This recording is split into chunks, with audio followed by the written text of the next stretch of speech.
Okay, hello guys and welcome to a new video. There's actually a special type of video this time, or I mean not what you may be used to here on the channel.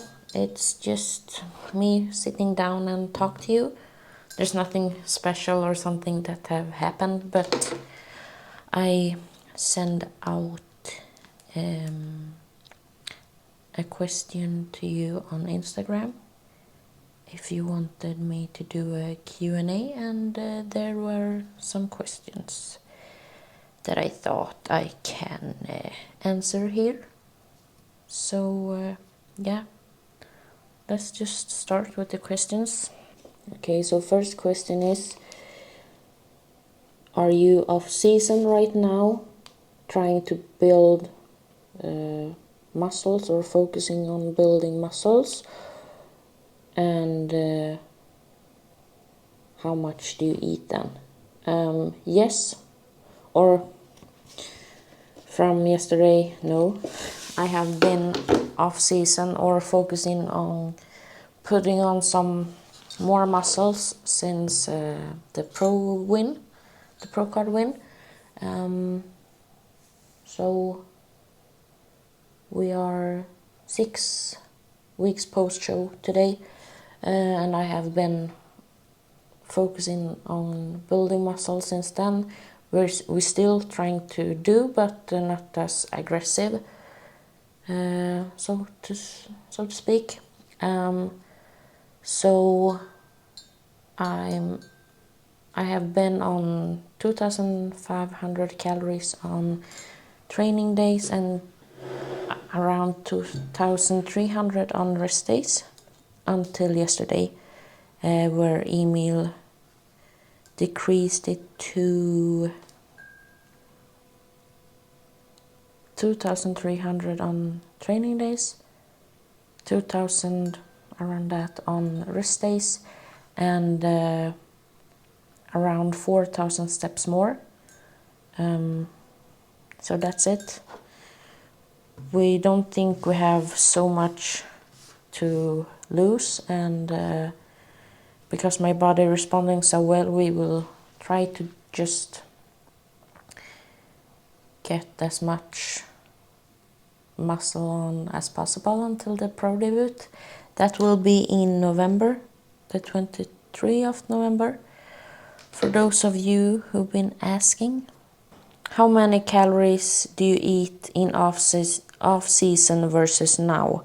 So I have been off season the last 6 weeks, as I said, and it's pretty funny because I was eating like 200 more calories than the last end of season, the last of season.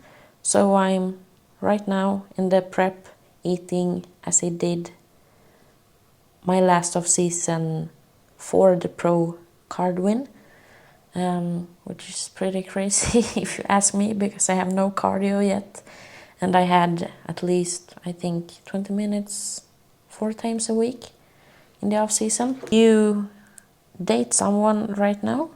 No, I am not. Oh my god, my eyes started to twitch. No, and I will not. I have a pretty set goal to myself, and I will not let anyone try to get in their way for that, or pull my brakes. So no, I'm not, and I will not. Do you still have your pretty cats? No, I actually sold them, or let them move into another 2 families in the late spring, I would say. So no, unfortunately not. How are you doing? I'm doing fine. Really great, actually. I I have nothing to complain about more than I'm right in trying to sell my apartment actually, and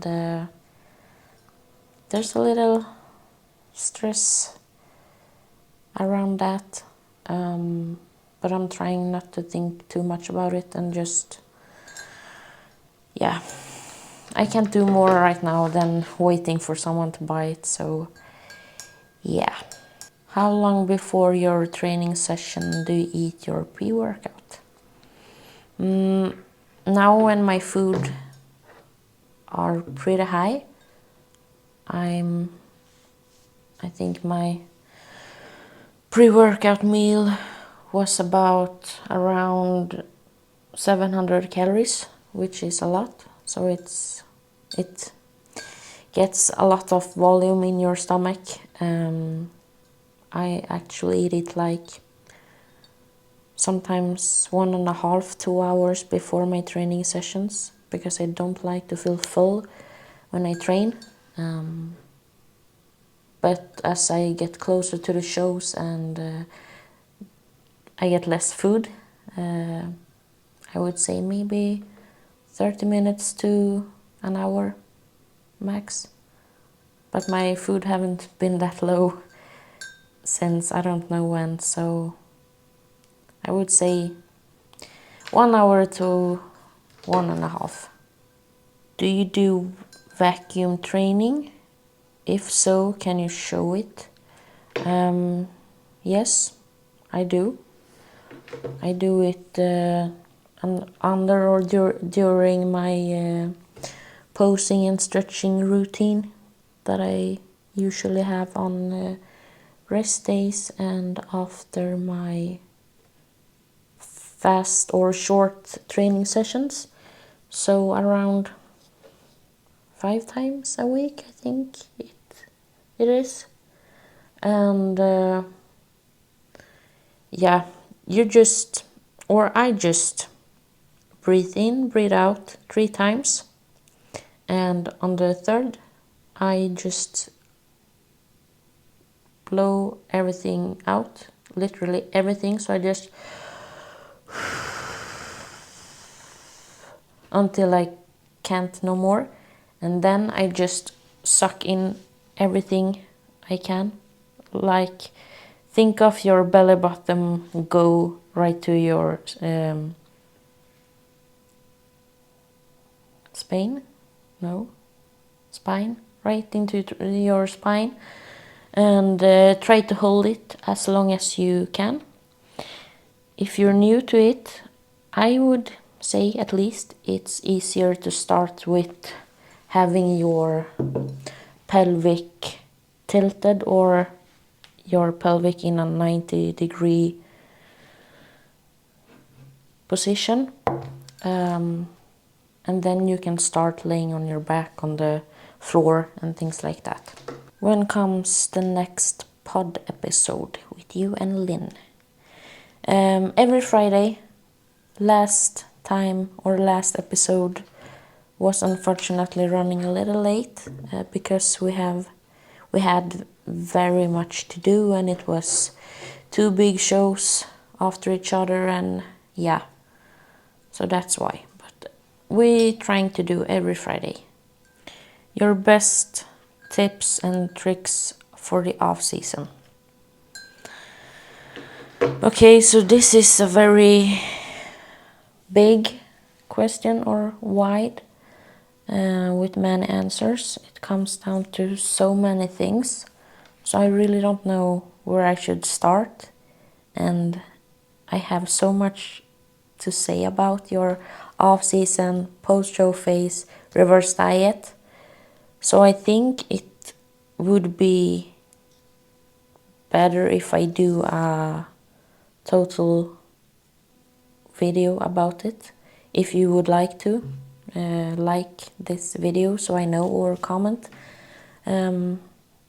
because yeah, I have so many things to say about it, and I think I would like to have time to just answer everything as good as I can, and yeah, optimize it for you to look at and get as much out of it as possible. So yeah, but shortly, okay, so first thing, make habits and a life around bodybuilding that you can stick to.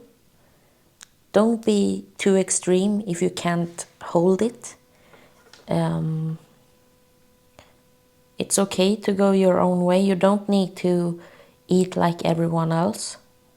I would say rather make meal plans that works for you, that still have good food choices and nutrition, but that you like and look forward to, because it will be easier for you to stick to the plan and not go outside of the.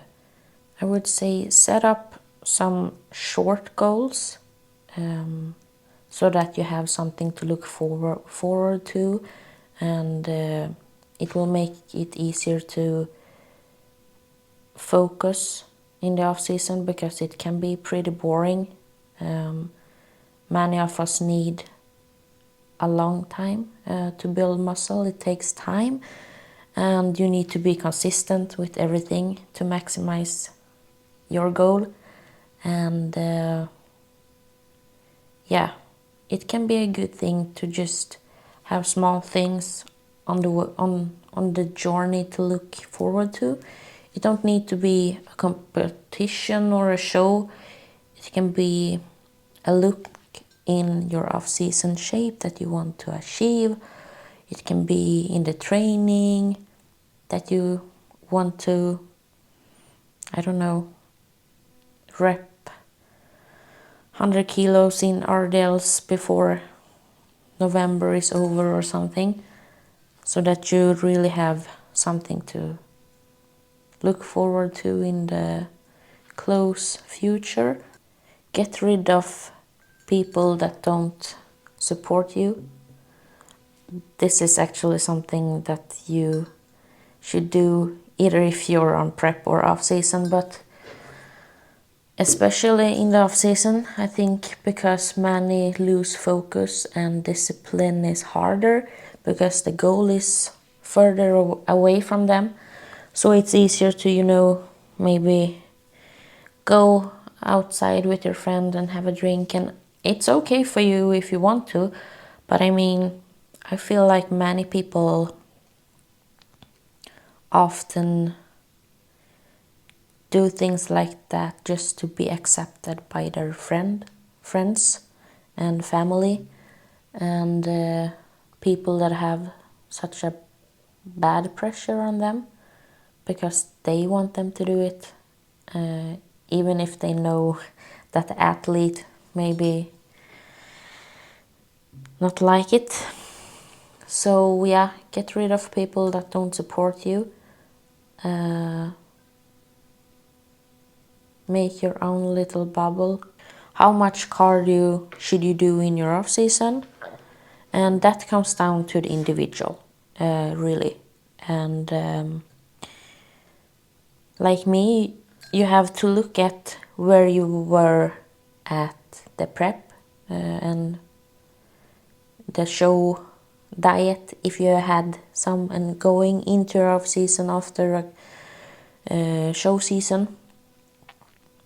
You have to look at how much cardio you had before, because if the cardio was pretty high and your food went really low, you cannot stop the cardio and start eating. You will have to keep the cardio in for at least a while, when you're at the same time trying to bump up your calories slow. Yeah, so that you just let your body get used to the new plan, the higher calories and so on. But I think that's pretty obvious, and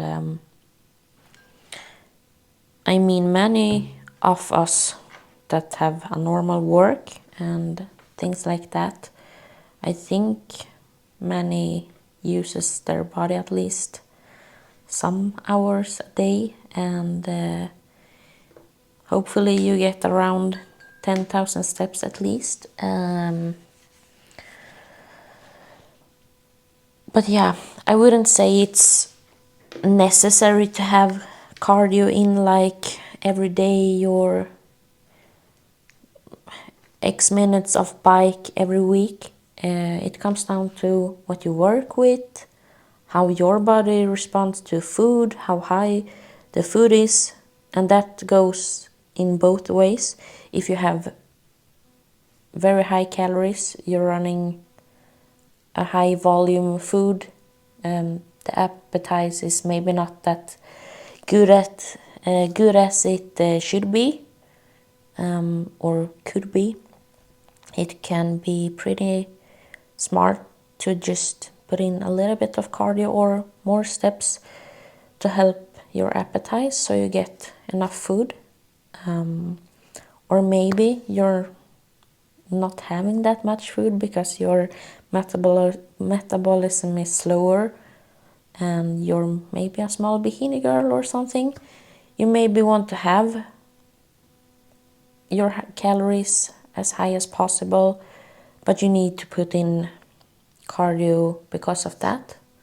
So you are burning some calories so you can eat more. Yeah, you get it. So yeah, it's a hard question to answer, and I don't really think you can set an exact scale on it or minutes of cardio or something. It comes down to the individual, and you have to look at yourself, where you're at, and where you want to be, your goals. Yeah. How does your training split look like over the week? Do you have time for rest and recovery? Yes, I have.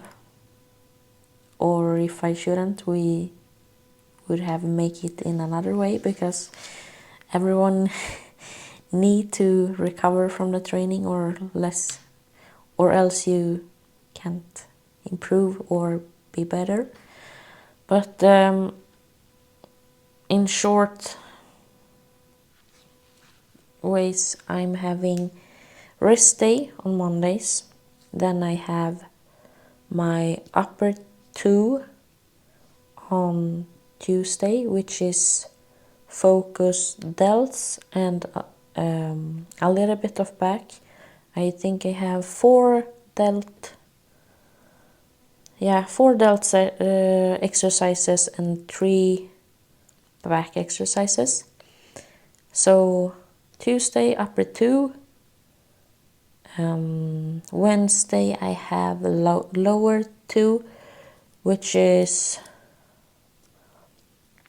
yeah, every lower session is focusing on glutes, but lower 2 is a little less volume, so I only have 4 exercises and no quads on lower 2.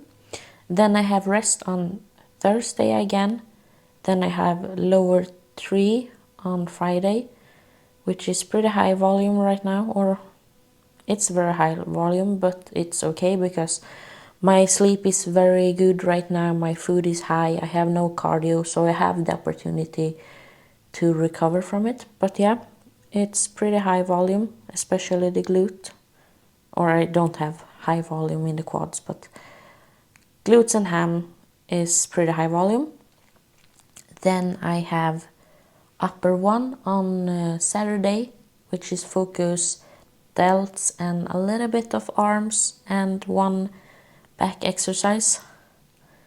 1 arm exercise for biceps and triceps and 1 for the back, and 3 delt exercises.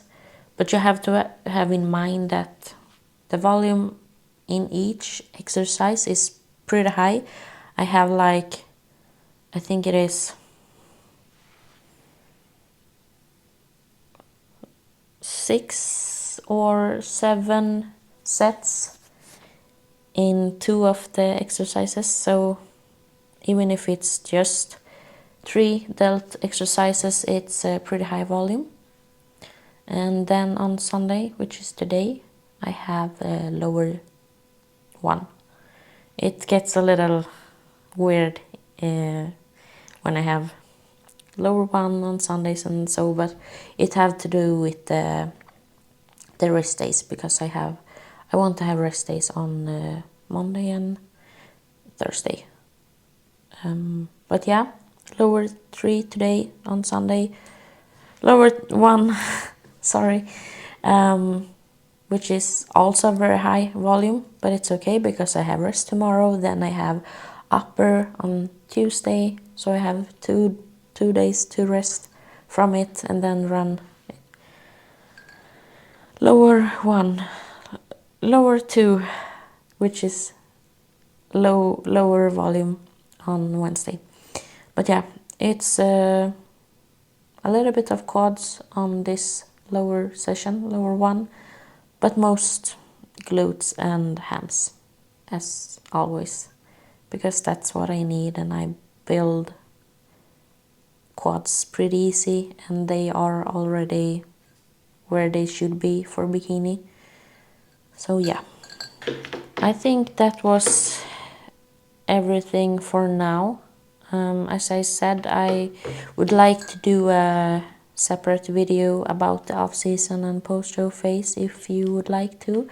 So please like and comment the video or text me in Insta DM if you have any good questions for me to bring up for the off-season post-show video. Yeah, thank you for watching this little Q&A, and we will talk to each other in next video, which will probably be the first part of Road to Pro stage or something. I don't know what I will call it.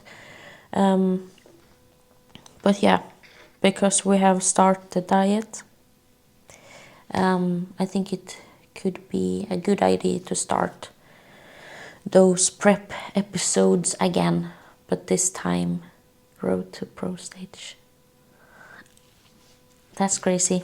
But yeah, thank you so much for watching this video, and talk to you and see you in next one.